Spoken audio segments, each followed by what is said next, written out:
Maraming salamat po sa ating Diyos mga kaibigan dahil ang araw pong ito ay isa na naman pong himala ng ating Diyos kung bakit po tayo nagising lahat ngayong umaga at patuloy pong pinupuri ng ating mga puso ang ating Panginoon dahil ang Diyos po ay napakabuti. Iningatan niya po tayo kagabi buong magdamag. At ngayong umaga ay patuloy na gumagawa ng himala ang ating Diyos. Ginising po tayong lahat muli ngayong umaga. At salamat po sa Diyos. Pinupuri ko ang Panginoon sa buhay ko at sa buhay ng aking sambahayan.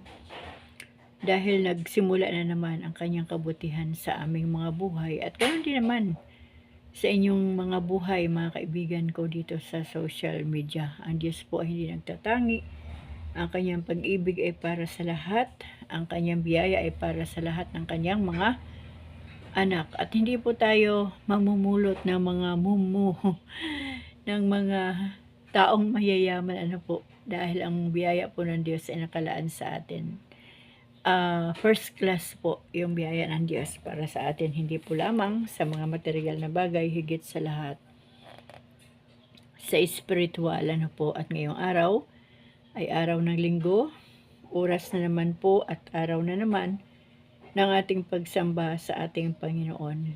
At kami po mamaya pang 2:30 dahil anniversary po ng local church ng GIL dito po sa aming barangay na nandito po sa subdivision kung saan kami naroroon. Kaya may time pa po tayo, medyo maluwag-luwag pa po ang time natin at andito po tayo sa loob ng aking munting silid. Yan, maulan po sa labas, makulimlim, malungkot ang panahon, kaya dito lang po sa loob ang inyong Nanay Rayleigh.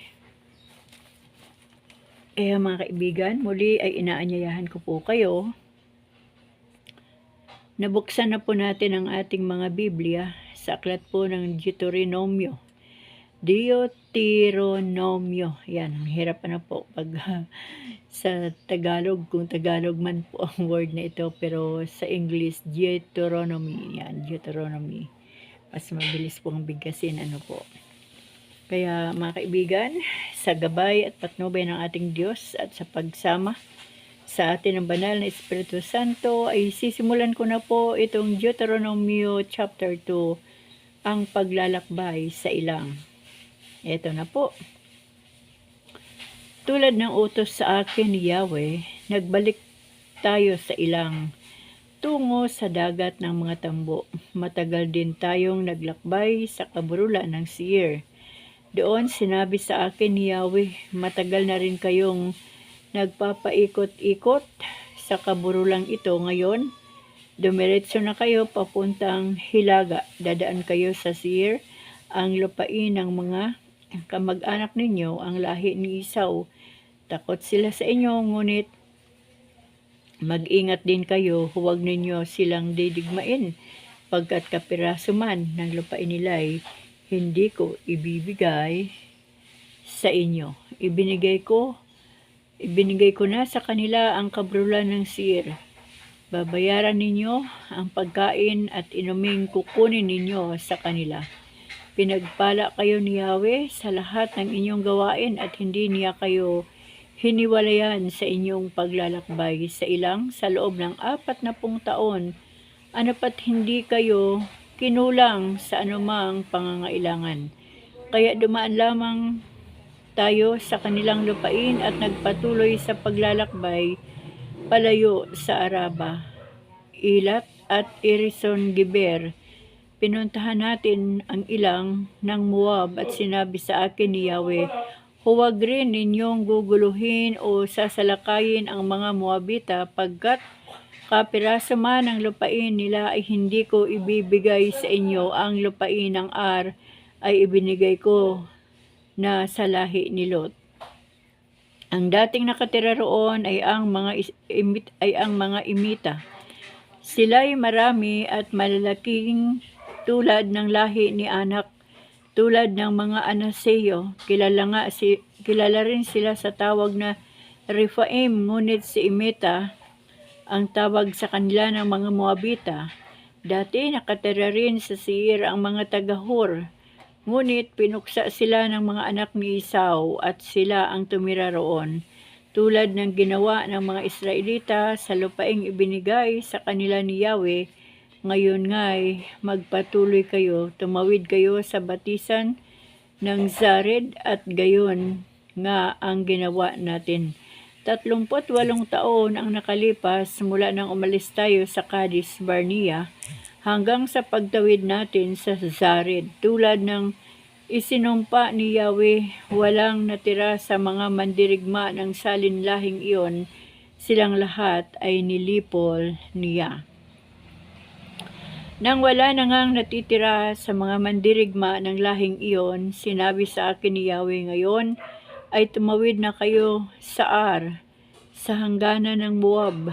Pagdaan ninyo sa lupain ng mga anak ni Ammon, huwag ninyo silang guguluhin o didigmain, pagkat kapiraso man ng lupa nila'y hindi ko ibibigay sa inyo.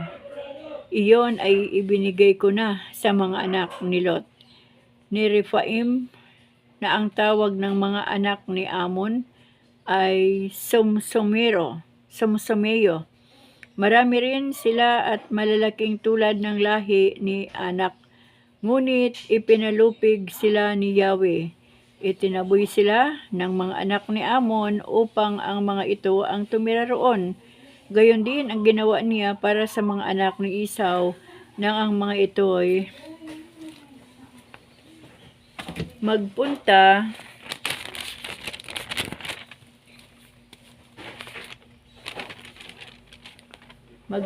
sa Seir.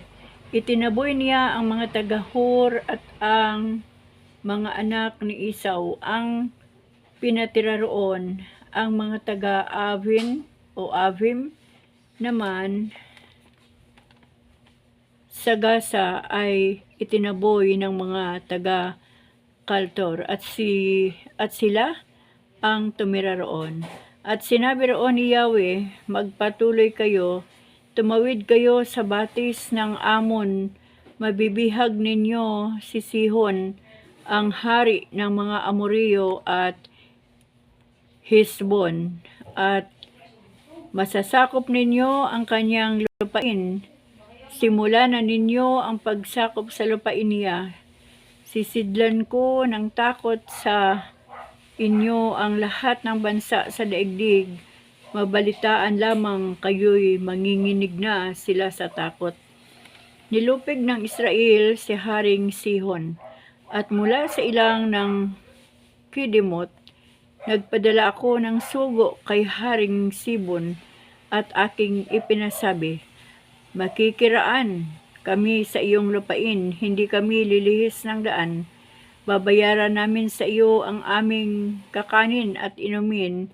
Kung maari, paraanin mo lang kami tulad ng ginawa ng mga anak ni Esau sa Seir at ng mga Moabita sa Ar.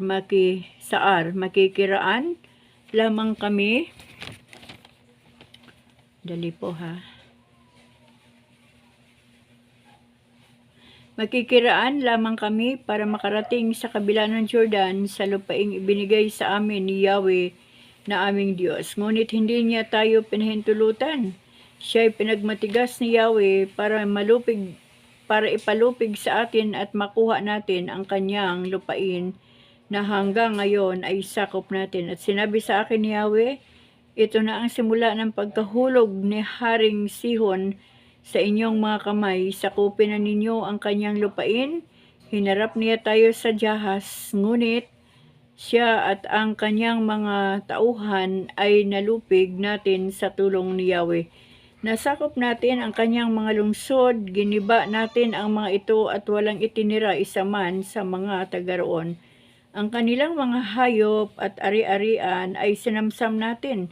Walang lungsod na hindi natin napasok mula sa Arwer hanggang Galaad. Lahat ay nasakop natin sa tulong ni Yahweh. Ngunit hindi natin ginalaw ang lupain ng mga anak ni Ammon, ang baybayin ng Ilog Habuk at ang kaburulan, sapagkat yaon ang kabilin-bilinan ni Yahweh. Teka po ha. Ating ayusin ang ating Biblia. Doon na po pala magtatapos yung chapter 2. So, mga kaibigan, no, ito ay pagbabalik tanaw ng mga nangyari noong panahon na ang mga Israelita ay naglalakbay pa mula po sa kanilang mga ninuno, sa mga kanuno-nunuan ng mga Israelita na nagmula sa Ehipto, ay isa-isa po ni Moises na pinaalala sa mga Israelita ang nangyari. Pero isang bagay lang po ang nakita ko doon na mahalaga. Sa bawat pagsunod ni na Moises at ng mga Israelita sa instruction ni Yahweh, sa utos ni Yahweh, sa ipinapagawa ni Yahweh, ang Diyos, si Yahweh po ang Diyos. Siya po yung lumikha ng lahat ng bagay kasama ang buhay natin. Ang tawag po sa Kanya sa lumang tipan ay Yahweh. Marami pong pangalan ang Panginoon, pero iisa lang po ang Diyos. Ngayon po ay nakita ko po doon, lahat po ng kanilang dinaanan ay nagtagumpay ang mga Israelita kahit doon sa mga hindi nagparaan sa kanila. Di po ba? Para bang, kunyari ang Pilipinas, kapag galing ka ng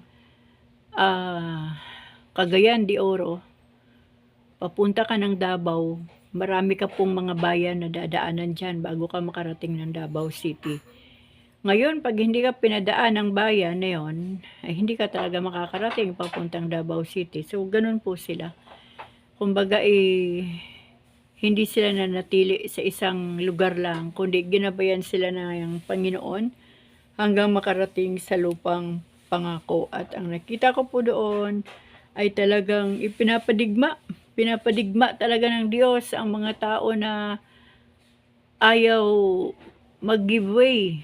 Sino lang naman yung dadaan lang naman ang mga Israelita. Hindi naman nila iikutin yung buong lugar nila. Makikidaan lang, kumbaga makikidaan lang sa gilid-gilid para lang makalusot doon sa bayan nila. Pero may mga hari o may mga pinuno na hindi pumayag. Pero sabi nga po doon, pinatigas ni Yahweh ang mga puso kasi mayroong plano ang Diyos doon na maganda. Pag ganyang pinadigma ang mga taong yun na madadamot, yung lupain ng mga taong yun na ayaw magpadaan sa mga Israelita, ay ibibigay niya sa mga Israelita. At yun po ang kagandahan kapag ang buhay ng isang tao ay nakikinig sa instruction ng Panginoon, ay talaga pong magtatagumpay.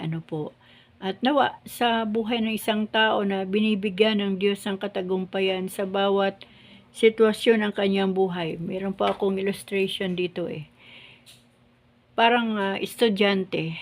Mula nung grade 1, ang estudyanteng ito ay tinuruan ng nanay ng isang pananampalataya na tama sa harapan ng Diyos. Kahit grade 1 pa lang yan, ay nakakaunawa yan kapag araw-araw ay naririnig niya ang boses ng kanyang nanay sa pamagitan ng pagbabasa ng salita ng Diyos. So, yung salita ng Diyos, magaling po ang memory ng mga kabataan. So, mula doon sa grade 1, nagtapos ng grade 6 ay tagumpay. Kumbaga ay first honor ang tawag ng mga panahon na lumipas po. At pagdating dito sa high school ay lalong naiintindihan niya ang buhay Kristiyano bilang isang kabataan at binigyan siya ng Panginoon ng talento, talino, ng kaalaman, karunungan kung paano niya maunawaan ang mga subject na kanyang pinagdadaanan mula first year high school hanggang 4th year ngayon may grade 12 na. Isang kabataan na talagang mula doon sa kanyang murang isip, nagiging mature, ay lalong nakikilala niya ang Panginoon. So, after graduation sa high school, tatahakin naman niya ang buhay estudyante bilang college. At dahil nga naglalakbay siya bilang estudyante, ay lalo siyang susumigasig na lumapit sa Panginoon at maunawaan lalo ang salita ng Diyos dahil naniniwala siya na ito na yung gabay niya para makarating siya doon sa kanyang pangarap o tagumpay na kanyang hinahangad. So kung baga, nagbula ka doon sa isang baitang, ngayon ay sa mga 7 baitang ka na, kumbaga. At nung natapos ang kanyang taon sa pagkukolehiyo, doon niya nakita na maganda pala ang buhay ng isang kabataang Kristiyano na sa Diyos lang talaga umaasa. So, siya ang pinaka number 1 na nakakuha ng mataas na antas sa college. May cum laude, may summa cum laude, mga ganyan lang naman po cum laude at summa cum laude, yan lang po ang naglalaban, pero pareho po yung matagumpay. Ngayon, after po ng mga taon na yan, na nakagraduate na ng kolehiyo o college, ang unang-unang pumapasok sa isip ng isang kabataan ay magtrabaho. At kapag nasa isip na ng isang kabataan ang trabaho, pumapasok po doon yung sweldo. At merong mga na-hire na mga kabataan, depende po sa napakagandang performance sa college, ay malalaki pong companies ang nag-o-offer ng trabaho. May mga companies na kapag nag-i-interview sa mga nag-a-apply ng trabaho, depende sa iyong tinapos na kurso. Meron pong mga nag-i-interview, mga manager o kung ano man ang kanilang papel sa isang company, kung magkano ba ang gusto mong sweldo. Meron pong mga bagong graduate na talagang sinasabi yung gusto nilang sweldo, lalo na kapag medyo mataas na antas o magandang kurso, gaya po ng mga engineer. Ibalik nga po muna natin doon sa after graduation sa college. May ipinaalala ang Holy Spirit sa akin. Okay, kapag gusto mo ang maging isang civil engineer, kunyari civil engineering ka, yan ang natapos mo, magkakaroon ka pa po ng board exam. Yun na po yung pinaka-ultimatum na siguro kung isa kang kabataan, talagang fasting ka na, iluhod mo na, iiyak mo na sa Diyos na, Lord, sana Panginoon, makapasa ako. At gusto ko pong ibalik doon sa punto nung meron po akong isang pamangkin ng aking asawa na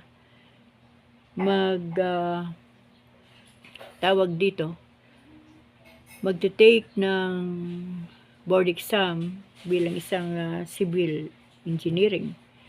At ang sabi ko sa kanya, pakiusap ko lang sana sa iyo, anak, sana kahit top 1 man lang sa civil engineering, na maging civil engineer ka, pero sana maging top 1 man lang. Yan po ay hindi ko biro. Kumbaga challenge po yun. At sumagot siya, sige ante, gagawin ko yan.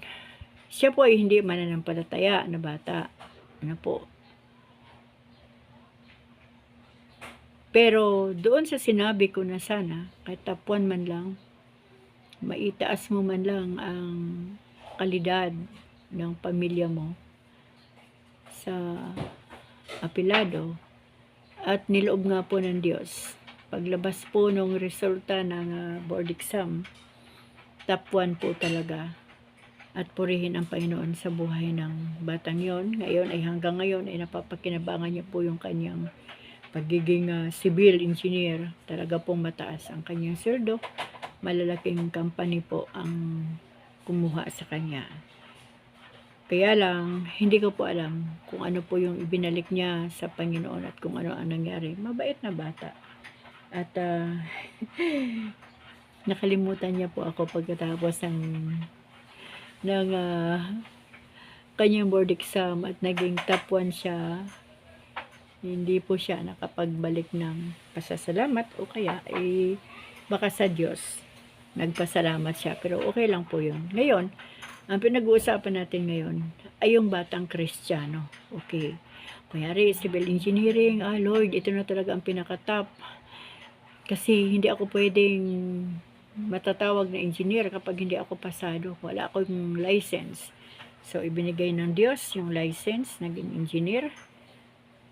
Nagkaroon ng magandang trabaho, magandang sweldo. Yung iba na, kunyari, nadala pa ng Panginoon sa abroad. Ang tanong, mula doon sa kanyang elementary, sabihin na lang natin doon nagsimula sa grade 1, hanggang doon sa pinaka-top na nakapasa ng board at doon na sa panahon na nagtrabaho.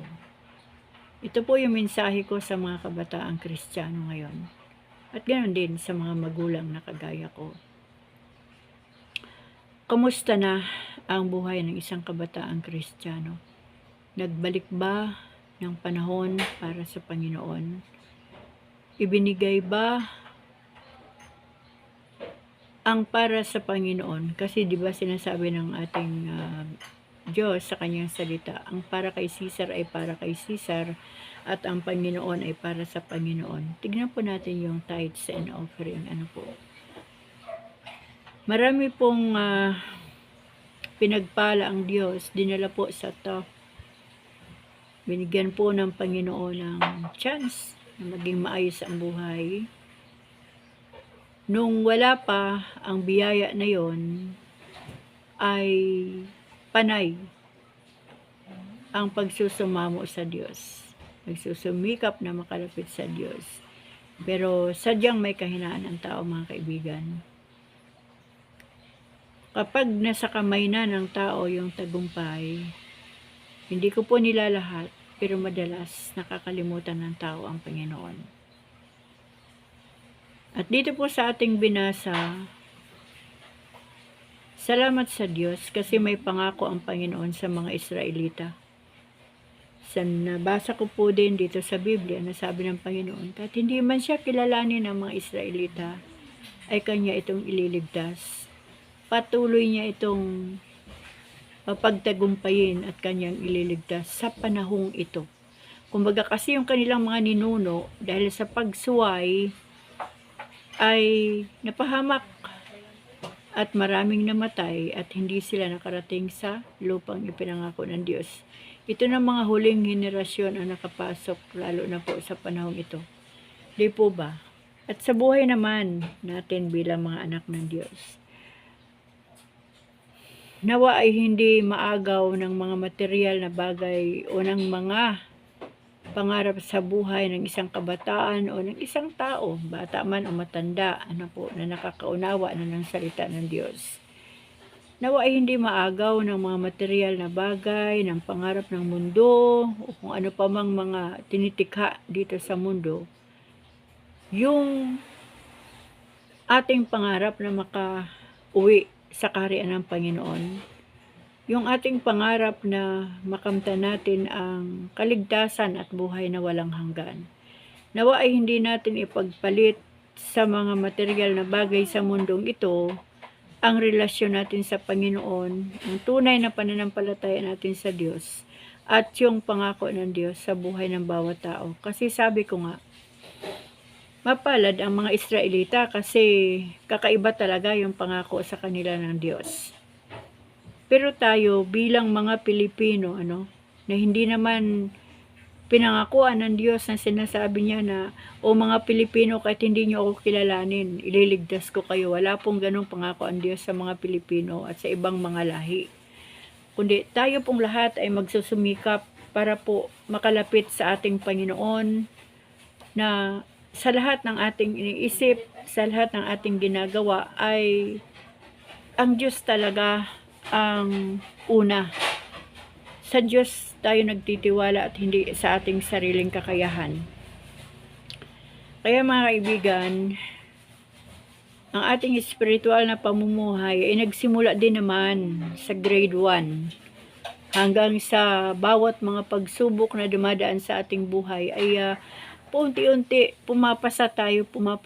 Hindi dahil sa ating kalooban o tibay o kaalaman, kundi dahil po sa Panginoon. Kaya po tayo pumapasa unti-unti, umuusad-usad ang ating pananampalataya sa Panginoon. At hanggang sa panahong ito ay nariyan pa rin ang Diyos, ang kanyang gabay at patnubay. Kung paano ginagabayan ng Diyos ang mga Israelita, mas higit na mapalad tayo kasi bagamat hindi tayo pinangakuan ng Diyos na gaya ng pangako niya sa mga Israelita, pero nagpapatuloy tayo at gamit po natin yung pananampalataya ng Diyos na sinimulan niya sa ating mga buhay, sa ating puso. At ito po ay nagsimula dahil sa salita ng Diyos. Dahil kung wala po ang salita ng Diyos, hindi po natin alam kung ano yung ibig sabihin ng pananampalataya. Di po ba mga kaibigan? Kaya nga po, ngayong umaga, alam po natin lahat, mga kapatid ko kay Kristo, lahat ng nagbabasa ng Biblia, lahat ng nakikinig ng mga preaching, ng iba't ibang mga sekta, ng mga full gospels. Alam po natin na nasa last days na tayo. Halos bukang bibig ng ating mga leaders sa church ay ang pinag-uusapan ay ang rapture. Ang pinag-uusapan ng ating mga spiritual leaders ngayon, sikat man sa iba't ibang bansa ng mga preacher, ang pinag-uusapan po ngayon ay about rapture, ang muling pagdating ng ating Panginoon. At ang tanong ng Diyos ngayong umaga sa ating lahat, handa na ba tayo? Kumusta ang relasyon natin sa Panginoon? Ano ang mensahe ng Diyos ngayong umaga sa pagbuklat natin ng Biblia? Nagbuklat ba tayo ng Biblia ngayong araw? O mas nauna yung mga gawain ng isang tao bago yung mga bagay para sa Panginoon? Ang Diyos po ang nagpaalala na sinasabi niya sa kanyang salita, "Seek ye first the kingdom of God and His righteousness, and all those things shall be added unto you." Unahin muna natin ang kaharian at ang katuwiran ng Diyos, at ang lahat naman ng ating mga pangailangan ay idadagdag naman ng Diyos sa ating mga buhay. Ang kalakasan, ang lakas ay sa Diyos nagmula. Kung wala ang lakas ng ating pisikal na katawan, hindi po tayo makakagawa ng mga bagay na nais nating gawin. Di po ba? Kaya ang hinihiling ng Panginoon sa panahong ito, maging handa na tayo, kasi kung tayo po ay buhay pa hanggang ngayon, sabi ko nga, ako ay 61 years old. Nung 26 years old ako, nagsimula na ang Diyos sa buhay ko, kung paano niya ako tinuruan, kung paano niya ako pinalo, hinagupit din ang mga pagsubok, ang daming pagsubok na dumaan. Pero habang dumadaan ang pagsubok, pinapatibay ako ng Panginoon at natututo ako sa salita ng Diyos. So, ibig sabihin, hinog na ang itinuro ng Diyos na pananampalataya sa buhay ko. At ngayon, gaya ng mga Israelita, nagbalik tanaw si Moises sa pinagdaanan ng mga Israelita, tayo man ay magbabalik tanaw din sa ating pinagdaanan mula nung ang Panginoong Hesukristo ay nagpakilala sa atin. Hanggang ngayon buhay tayo. Sa paglalakbay ng mga Israelita, kasama nila ang gabay ng Diyos. Sa paglalakbay naman natin bilang mga Pilipino at mga anak ng Diyos, ang gabay natin ay ang salita ng Diyos, ang presensya ng Diyos, walang iba kundi ang banal na Espiritu Santo. Kaya mga kaibigan, nawa ay nauunawaan po natin lagi ang salita ng Diyos, kung paano ito magkakaroon ng gabay sa ating mga buhay, at kung paano ito magdudulot ng kalakasan sa ating mga buhay. Sabi ko nga, mapalad ang mga Israelita noon dahil sa pamamagitan ni Moises, naririnig niya ang boses ng Diyos. Ngayon, mas higit na mapalad tayo dahil hindi natin nakikita ang Panginoon, hindi natin nakasama si Jesus Christ, hindi rin natin naririnig ng tahasan ang kanyang boses na gaya ng naririnig ni Moises ng mga panahon na iyon. Pero salamat sa Diyos dahil ang salita ng Panginoon ay buhay at yan ang ginagamit ng Diyos sa buhay natin para magpatuloy din po tayo sa buhay bilang mga tunay na iniligtas ng Panginoon. Kaya mga kaibigan, nawa po sa umagang ito ay magkaroon po talaga ng malawak na pangunawa ang ating kaisipan at ang ating puso sa salita ng Diyos. At makita natin ang ating mga sarili mula doon sa grade 1 ng ating pananampalataya hanggang sa panahong ito kung nasaan na ba tayo sa Panginoon. Maraming salamat po sa inyong lahat mga kaibigan. Patuloy po tayong pagpalain ng ating Diyos, samahan, gabayan at patnubayan sa lahat ng ating ginagawa. Salamat sa Panginoon sa inyong mga buhay. Patuloy kong dinadalangin na tayo po ay gabayan ng ating Panginoon sa lahat ng ating ginagawa, iniisip, sinasabi at sa uri ng ating pamumuhay. Saan man tayo dalhin, maingay, maguluman, makita pa rin ng Diyos ang ating pagiging tunay na anak niya bilang tunay na tinubos ng Diyos ng kanyang buhay. Salamat po, purihin po ang ating Panginoon. Sa kanya po ang parangal at papuri at pasasalamat sa pangalan ng ating Panginoong Hesus. Amen.